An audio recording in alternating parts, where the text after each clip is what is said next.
অন্তর্বর্তী সরকারের ২ মাস পূর্ণ হতে চলেছে। এরই মধ্যে নির্বাচনের জন্য প্রয়োজনীয় সংস্কারে ৬টি কমিশন গঠন করা হলেও কাজের ধীরগতির জন্য সমালোচনার মুখে সরকার।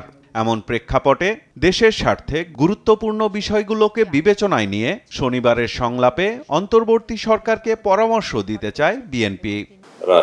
রাষ্ট্র পরিচালনার এবং জনগণের স্বার্থ সংশ্লিষ্ট অনেক বিষয়ে কথা বলতে হবে, নির্বাচনের রোডম্যাপের বিষয়ে কথা বলতে হবে, আরও প্রশাসনের কিছু বিষয় আছে যেগুলো আমরা ওনাদেরকে পরামর্শ আকারে দিতে চাই।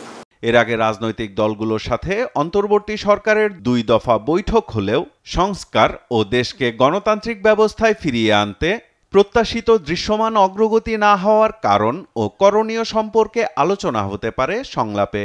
বিগত সরকার যারা ফ্যাসিস্ট এবং স্বৈরাচারী তারাই বলছে, তারা যাদেরকে বসিয়ে গেছে ওখানে বিভিন্ন পদে তাদেরকে পদায়িত করেছে, বসিয়েছে, সেটার যদি পরিবর্তন না হয় তাহলে তো সংস্কার বা আমরা যেটা প্রত্যাশা করছি পরিবর্তন সেটা সম্ভব না। তো আমরা দেখতে পাচ্ছি যে প্রশাসনে সেইভাবে যে পরিবর্তন আসার কথা সেটা আসেনি।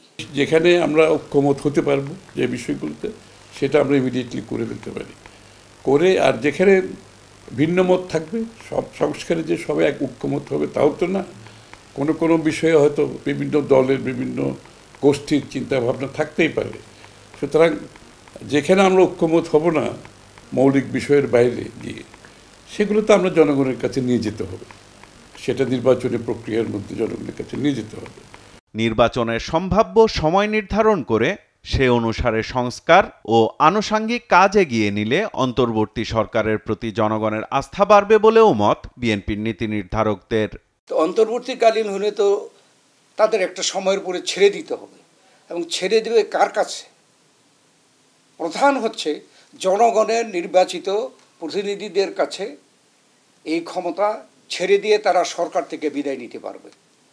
অতএব এটা তো আমার বিবেচনায় সরকারেরও এটা প্রধান লক্ষ্য হওয়া উচিত, যত দ্রুত সম্ভব নির্বাচন দেওয়া, গ্রহণযোগ্য নির্বাচন, যার ফলে এই সরকার তত দ্রুত বিদায় হতে পারবে।